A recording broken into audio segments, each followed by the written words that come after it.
বাংলাদেশ এবং আমাদের Chittagong city corporation এলাকায়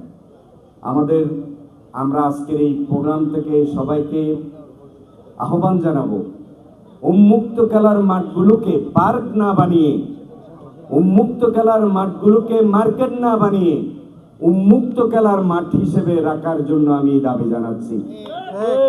সিটি কর্পোরেশনে আগামী যে নির্বাচন হবে, সে নির্বাচনে আমাদেরকে যদি আপনারা জনসমর্থন দেন, ইনশাআল্লাহ 41টার ওয়ার্ডে খেলার জন্য মাঠের ব্যবস্থা আমরা ইনশাআল্লাহ করব। এটা শুনতে একটু মনে হবে যে এটা কি সম্ভব? সদিচ্ছা থাকলে আসলেই সম্ভব, সদিচ্ছা থাকলে আসলেই সম্ভব। আমরা চাইব 41টা ওয়ার্ডে 41টি উন্মুক্ত খেলার মাঠ থাকবে। এই টার্ফের মধ্যে ঘরের 4 দেওয়ালের মাঝখানে এই ফুটবল খেলে আমাদের ছেলেদের তাদের যে এখান থেকে বল মারছে, তাদের যে প্রতিভা, আমাদের ভাইরা আজকে যারা যে প্রতিভা দেখালেন, আপনাদের প্রতিভার জন্য এই মাঠটা একটা প্রতিবন্ধকতা।